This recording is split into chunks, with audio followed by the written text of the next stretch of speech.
Hey, it's Joe, and welcome to another episode of the Test Guild Automation Podcast. Really excited about today's episode. Today, we'll be talking with Guy and Tal all about AI meets Cucumber, a new testing approach using prompt engineering, and a really cool, I think, innovation in automation that we haven't seen in years. If you don't know, Guy and Tal are seasoned serial entrepreneurs in the testing domain, boasting an impressive 25 years of experience. They've done it all. Their previous venture, Experitest, now Digital AI, was on the forefront of providing test automation solutions for mobile apps during the early stages of smartphones. And rather than just sit around with a pile of money, they decided to come back in the game with another cool solution I think you need to know about. And it's leveraging AI in a way I think is going to be really powerful that you needed to know about. So it's really going to be, this episode is going to be primarily focused on harnessing the power of AI to empower testers to really accelerate their automation efforts using a unique approach that you don't want to miss. You want to stay all the way to the end to hear this. Check it out. Hey, Guy and Tal, welcome to the Guild. Hi, thank you, Joe. Hi, Joe. Great to have you. So I guess before we get into it, just a little background. I just touched on a little bit. You are entrepreneurs. You are like experts in this domain. So why come back with another solution in the testing domain where you could probably focus on anything nowadays? So I think first of all, we really like the testing domain. We think it's a critical part in any software product and sometimes overlooked. So we're actually very enthusiastic about it. And I think it was really Guy's idea to try and see how artificial intelligence, specifically generative artificial intelligence, can actually benefit the testing domain. And he came up with this really cool idea, and we just couldn't sit back and rest. So, love it. So, Guy, talking about that, what made you think, as you were probably experimenting, oh, wait a minute, I probably can help solve an issue I know testers are really struggling with this approach? Yes, so I had an opportunity for 2 years to invest in artificial intelligence. So I was part of the Tel Aviv University and took any course possible in machine learning and natural language processing. And in a certain point of time, I understood that it can be leveraged to not to generate text, but to make a decision that a day-to-day tester are making, and we can empower those testers with the AI by enabling the AI to make those decisions. Love it. So obviously this has been a hot topic. Every new tool that's coming out here has AI attached to it. But as you said, you've been working on this before. I think it was, kind of more and more mainstream. So what do you see the legitimate pros of AI or the legitimate applications of AI that aren't just a lot of marketing speak we've been seeing nowadays? So I think at the end of the day, generative AI in a way creates a synthetic human brain, which you can leverage in various directions. And we really looked how we can leverage that to the benefit of the testers, of the testing managers. And we found that you can really significantly increase the productivity of testing by enabling testers to basically have an army of virtual testers underneath them that are able to work for them and create huge productivity and a lot of value, and also make their life much better because, those AI virtual testers can basically work for you during night. They speak any language and they enable you to meet your deadlines and speed up the testing process in a way that you couldn't do before. So we think it's, first of all, it's not just AI speak, it's actual stuff working. And, we invite anyone to see, some of the demos and webinars where we actually show it in action. And also the value is huge because it's not just improving a certain aspect of testing, it's actually creating a whole load of testers working for you, enabling you to become much more productive and meaningful in the organization. So you mentioned a good thing, Tal. You said have an AI work for you, not replace you. So I really think, I think we're going through a transition period. And a lot of times I see testers on LinkedIn saying, "Oh, AI doesn't work. They're just ignoring it." And I think, I saw this 20 years ago with them ignoring automation to help them. I think they're going to be in for a shock. I don't know if I'm too pro, but how do you see the importance of AI or this transition? Are there certain skills or testers need to be ready for in order to see? Because I think it's rapidly getting better and better too with the technology Yes. behind the scenes. First of all, we should examine what is happening in the development world with tools like Copilot. So it's obvious that it's boosting the work of developer dramatically. Now, and it also impacting the QA engineer work, because now the same amount of engineers are streaming more and more code into the QA. So the bottleneck around the QA work is growing due to that. But if we are focusing on how it impacts a developer, you can see that it added something like 20 to 30% to their productivity. And also, I want to mention here one more thing. At the end of the day, QA today is never able actually to catch up with all the code that's shoved over to it from the engineering teams. This problem is going to be further increased as Copilot and other development tools are providing even further code being generated even quicker than before. And all of that ends up at the door of the testing team. So it's not really that you're taking organizations that are able today to cope with the mission at hand and hurting them in any way. You're actually enabling them to cope with it by providing them this extra enhanced productivity opportunity presented by generative AI. And I think that unless the testing world will be able to actually grasp this opportunity of leveraging and harnessing generative AI for its own ability to cope with what's going on, it will find itself suffocated by the amounts of code that is going to be shoved at its doorfront. And the old ways of working without any sort of accelerating ability will just not be able to cope with that. I love that point. It's like, it's rather than needing less testers, it's in order to keep up with all the code that's being generated, you're going to need more testers, I think. So that's a great point, Tal. Thank you. Along those lines, then, there's some skills that people know already, and they probably might be confused because I mentioned something called Cucumber at the beginning of this. So how does Cucumber play into where you see, particularly your technology coming into play? So miraculously, Cucumber was developed specifically for AI. It's the ultimate prompt for decision AI making for performing some action. So it is written in English, which any language model understand.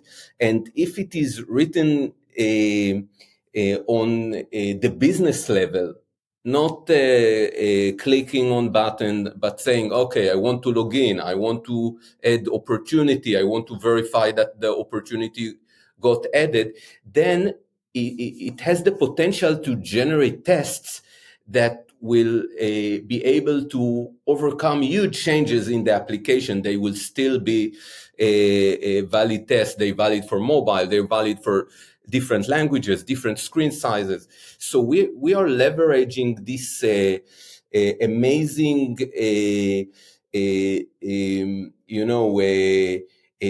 tool that was invented for product managers to be able, or for non-coder to be able to play part in the automation world, and we let the AI engines understand the request and operate it on the user interface.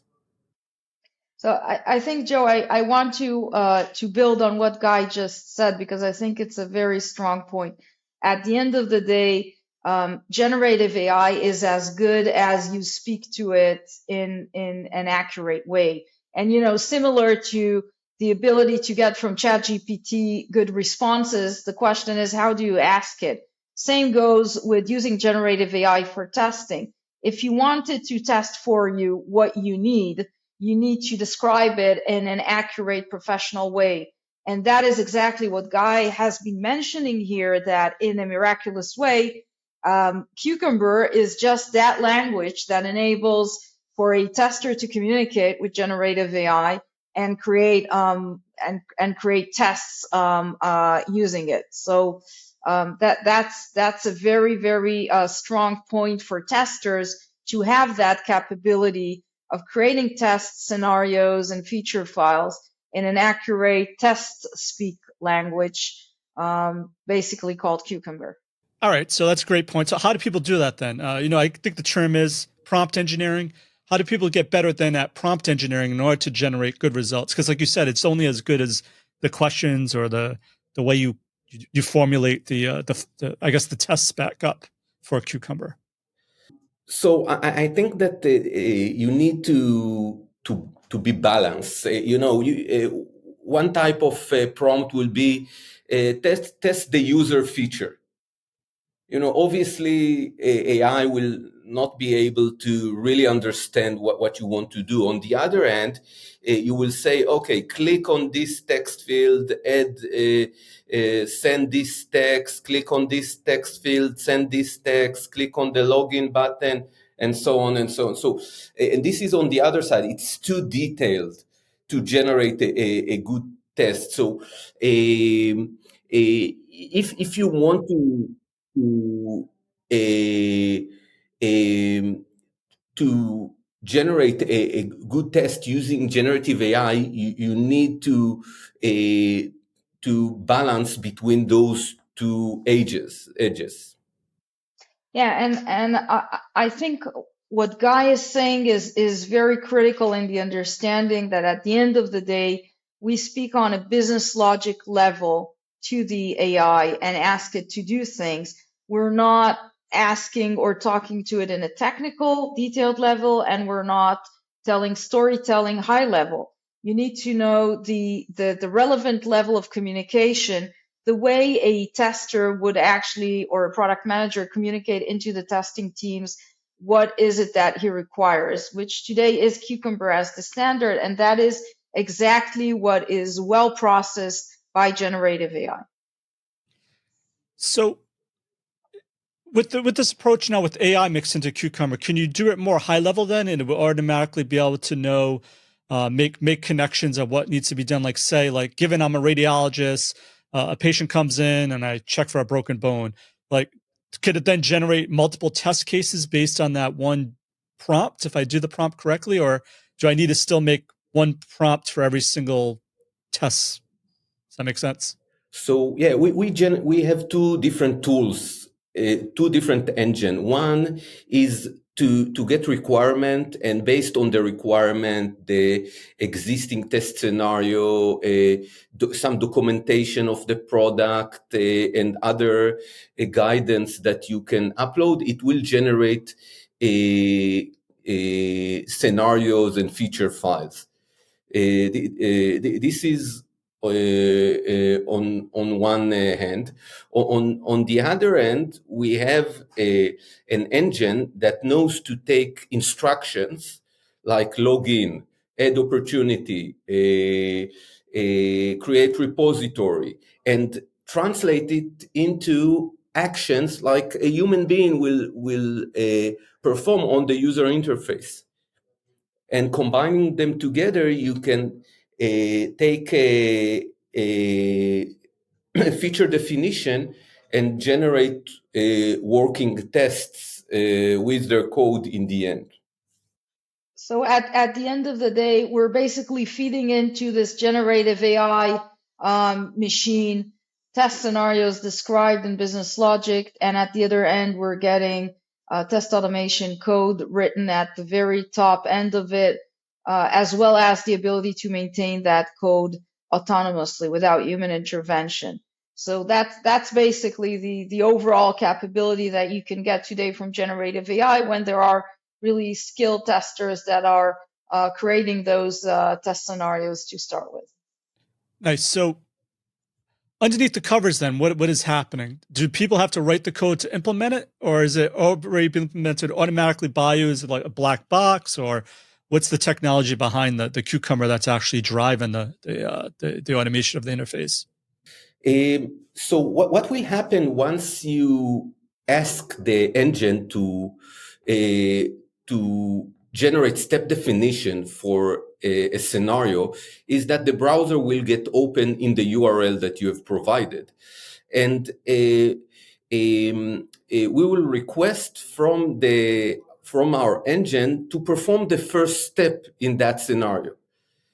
And the engine can say, okay, I don't know, I'm missing some data. I don't have the username, or I don't have the password. I can see a login screen, but I don't know. I don't have the data. This could be one response, or it can say, okay, I want to fill this text field with the text. Now, it will happen automatically. So on the screen, you will see that the user field is populated with the information you have provided. And in some point of time, the engine will say, okay, I'm done with the login. I'm already logged in, and let's go for the next step. During that process, it will generate the code that next time when you want to execute the login step, it will run without any AI. So it will be a standard JavaScript, Playwright, or Selenium code that perform those actions with a multiple locator for each element. And so it generates a state-of-the-art code that will take any human being a lot of time to generate. So just to give an idea, when we actually throw a test scenario into our generative AI Blinqio machine, it would crunch out code which would take a human person to create a day or two within 7 minutes. And then that code is state-of-the-art test automation code. So think about how productivity is increased, and every test engineer suddenly becomes a very significant part in this machine because he is the one that enables it to basically generate this high-end code. Great. So, Guy, going back to that example, Intel, with the login, it uses the AI the first time to create it, and then has a function that it then goes back to. What happens if that changes? Do you have to maintain it, or does the AI smart enough to then use self-healing to say, all right, this element changed, let's use something else to locate it? So what will happen is that it will be part of your pipeline, and the test will fail, right? Because and then a recovery process will start.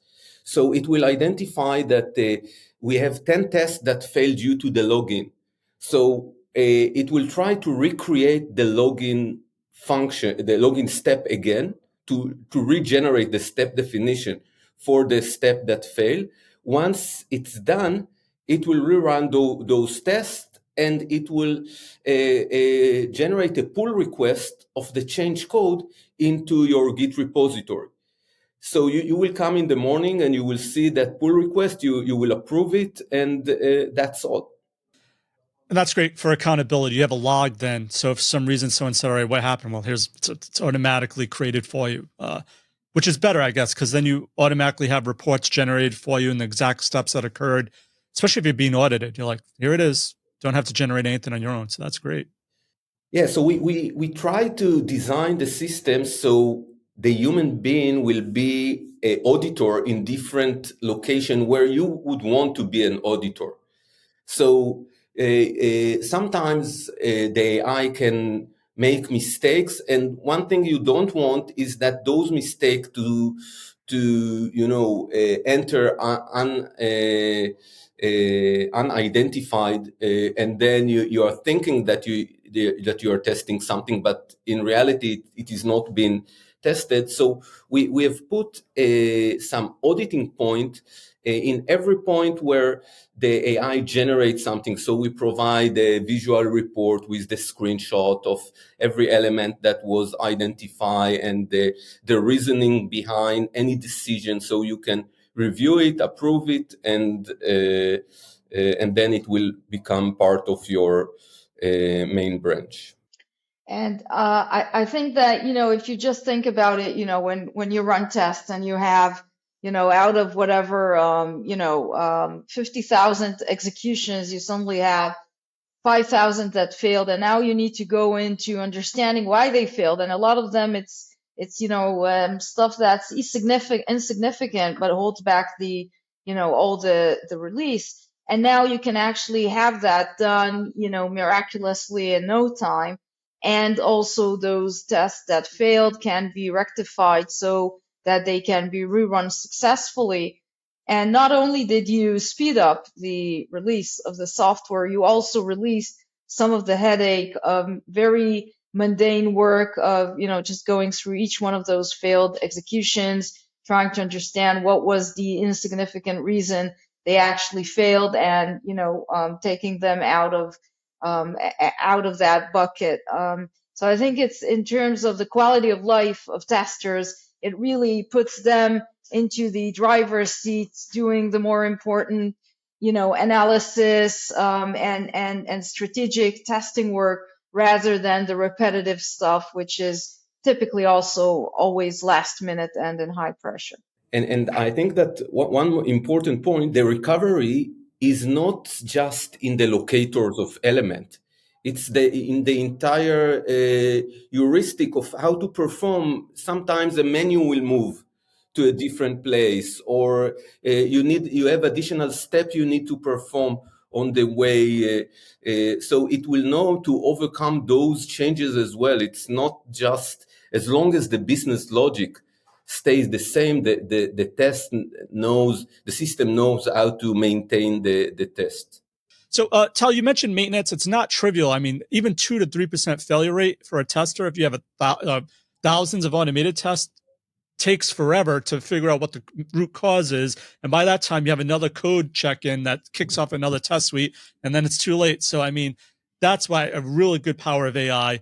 But I'm also wondering what else can be done. You keep mentioning this army of AI to help testers. Like, what other things am I missing that could assist testers with that you've been seeing or you're envisioning?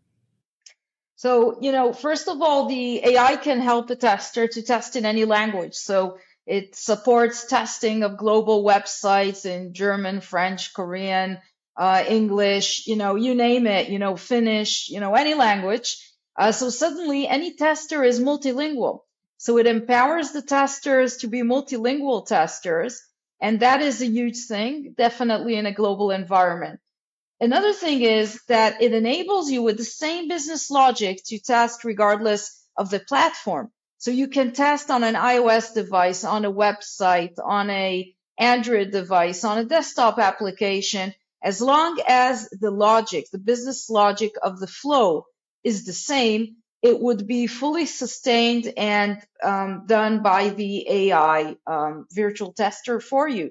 So now somebody that only knew to create test automation scripts, say for for a web environment, can suddenly do it for an iOS or for an Android or for a tablet or for a desktop environment. This really is a multiplier force for any tester that can suddenly become multi-platform, multilingual, and all of that overnight. So I think it's super, super powerful. All right. Once again, being a software engineer for many, many years, localization testing was a pain. We'd have to get Excel sheets for our UI and then source it out to all these experts and then get approval and come back and then compare it against what the developers did. So that's an awesome use. So how does this work then with devices? and this, am I wrong? This less code, less maintenance on top of it. So it sounds like you have one script that then can handle all the devices, all the different scenarios, rather than, oh, I need a special one for Android, a different one for iOS, and you have all this code base now that's just sprawling all over the place. So is it legitimately just having one test case and then passing, like running against Android? Like, how does that work? So you will have different step definition for the log. Let's say you have this login example. Then you will have different step definition for Android, for web, and for iOS. And sometimes there will be different step definition for different breakdown and screen sizes. So if you can say, okay, I want to log in, but the login is different, the menu collapse different. So you can just say, I want to log in, and it will generate different step definition depend on the platform screen size and so on. Yeah, I think, Joe, the best way to describe this in a way is think about the AI as the brains of the tester, and you provided eyes and you provided hands, and it knows its way around. It doesn't care if it's now so-called looking at an iPhone or a Samsung Android phone or a website. It just follows the logic that you're telling it with its general intelligence, exactly like a human person would do. So it doesn't really care what's the platform. It doesn't care which language because it speaks all languages. It just follows, the business logic regardless of the platform. Awesome. Does it help anything with test data? That's another concern. People are like, yeah, I have this AI, I could do all these scenarios, but man, I have to come up with even more test data, which is so difficult to begin with. So we tuned our engine not to the one of the problem we had in the early stages of building that engine is that, okay, I could tell him, please log in, and let's say I didn't provide any username and password. It will try and invent different username, password, failing over and over. So we worked very hard so our engine will not generate. So it tuned to say, I don't know, I need an assistant if the data is not provided for him. So, we talked mostly about functional automation. Do you see any application of this for like other types of automation that may be done in the software development lifecycle, but not necessarily be a test? Because it's AI, I assume, can you run any type of task that is software related? So first of all, API testing is the next on our list. It makes a lot of sense to use some API documentation and based on that generate a specific API test or combination of API and UI test. So this is something that we already experiment with, and we are getting a very nice results. At the end of the day, we think that generative AI can really help the last mile of testing, functional API performance and load. Because if you think about it, the more code is generated by Copilot and other stuff, it doesn't really see a human eye before it's shoved over to the end user. And the only gate in the middle is that functional testing or last mile testing. And that's where we see most of the value, the fact that you can actually imitate the way a person would actually experience using the software product that was ultimately created, and able to actually test it the way humans test a product. So we're actually very much focused on that last mile, but it also includes the API performance and load. Yeah, one more point is that in many cases, when the AI is failing, it is due to bad user experience, and we can get the confidence of the model about the decision and know whether this UI element is right from a user experience perspective. So if it is an easy decision for the AI, then it's usually due to the fact that there is a good user experience in this flow. Think about it that at the end of the day, we can measure how much effort the AI did in order to execute the business logic it was requested to. And based on that, understand if that is an intuitive user experience or something that would also take a person, putting a lot of effort to execute. One more point around that, sorry, Tali. When we execute the engine, it runs in two modes. One is a user that is first seeing the product. So it doesn't have any prior knowledge on the specific product except from the generic text that are available in the internet. Other option is to upload your entire documentation, guidance, and into our engine, and now you have a very, very experienced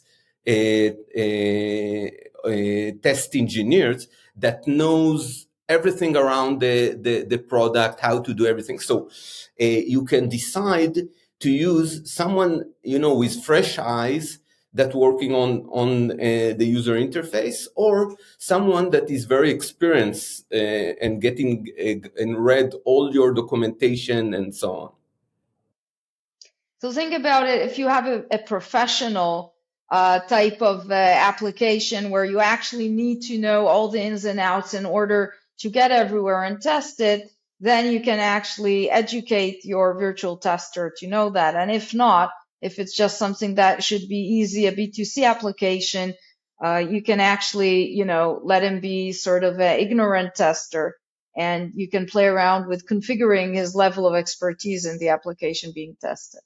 Wow, I have all kinds of scenarios playing out in my head now. I was just thinking, once again, I used to work for a healthcare company, and we used to create software for radiologists, and they come up with all these fancy UI UXs and work on it for months and months, beautiful, and then you get in front of the radiologist, they're like, it's unusable.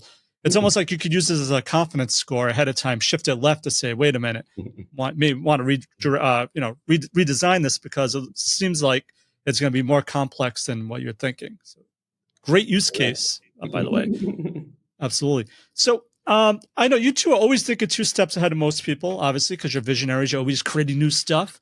I know multimodal AI is coming out, and I think that's going to be even crazier with AI. Have you heard anything about it? Gemini is one example where you can then leverage visual things, audio. So not only the generative aspect of AI with the language, but now you're incorporating all these other layers that I think it's going to get nuts. But I don't know. Any thoughts on that? Future of AI, or what you on your roadmap in 1 to 2 years? So obviously, combining images into the input of the engine with the text is something that has a potential to boost the capability of any engine. And it can be done for 2 reasons. Fine. One is for the engine to better understand what is happening on the user interface. And the second is to let the engine find a problem on the visual layer of the application. I think that, at the end of the day, the sky is the limit with generative AI going into software development and testing and, all this DevOps world.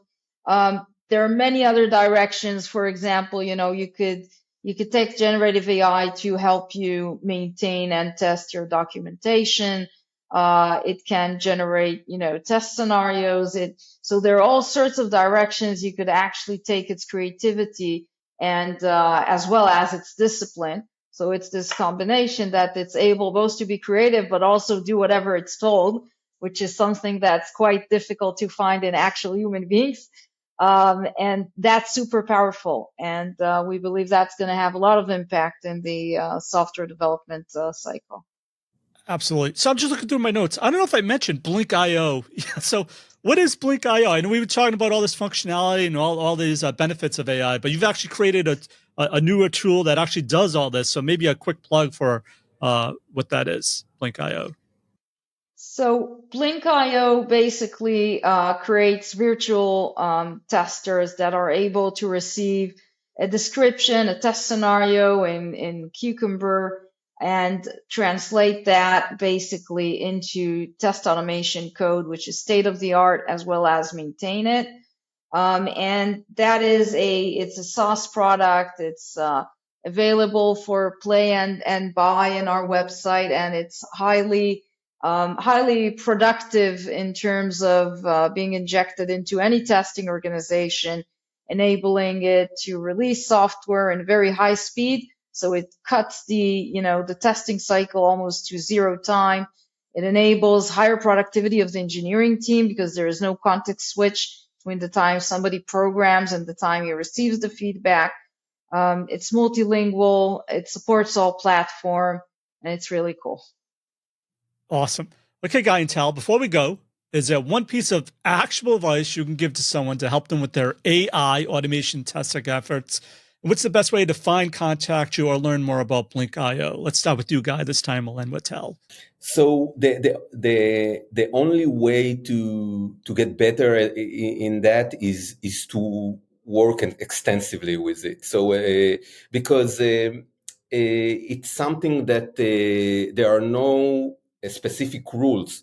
There are, but you need to practice them in order to really understand the capabilities and what will work, what will not work, how to approach different problems. So this is my main recommendation, to get your hands dirty around it. Generative AI, in a way, it's very similar to the emergence of the digital world in 20, 30 years back. The ability to be digital capable is similar today with the requirement or the need to heavily interact and become AI capable. And that's very much through experience, understanding how it works, how it reacts, and being able then to work with it. Love it. And so if people to try it for themselves, can for Blinqio, do you have a free trial or something that people can get their hands dirty with to see how this actually does what you say it does? And like I said, you've all been you're industry experts, so you've been creating solutions for years and years. So I know it does what it does. But if someone wants to try it, how do they go about doing it? Yeah, just come over to blink.io. There's a try now button, hit on it, and a quick online registration, and you're ready to go. There's detailed documentation. We have every Tuesday a webinar online, which you can join for free, see demos, as well as get sort of hands-on with the product. Awesome. We'll have links to all these in the comments down below for this video or audio podcast, wherever you're listening to. All right. Awesome. Thank you, Guy and Tal, for your awesomeness. Really appreciate you. Thank you, Joe. Thanks again for your automation awesomeness. The links to everything of value we covered in this episode, head on over to testguild.com/A485. And if the show has helped you in any way, why not rate it and review it in iTunes? Reviews really help in the rankings of the show, and I read each and every one of them. So that's it for this episode of the Test Guild Automation Podcast. I'm Joe, and my mission is to help you succeed with creating end-to-end, full-stack automation awesomeness. As always, test everything and keep the good. Cheers. Thanks for listening to the Test Guild Automation Podcast. Head on over to testguild.com for full show notes, amazing blog articles, and online testing conferences. Don't forget to subscribe to the Guild to continue your testing journey.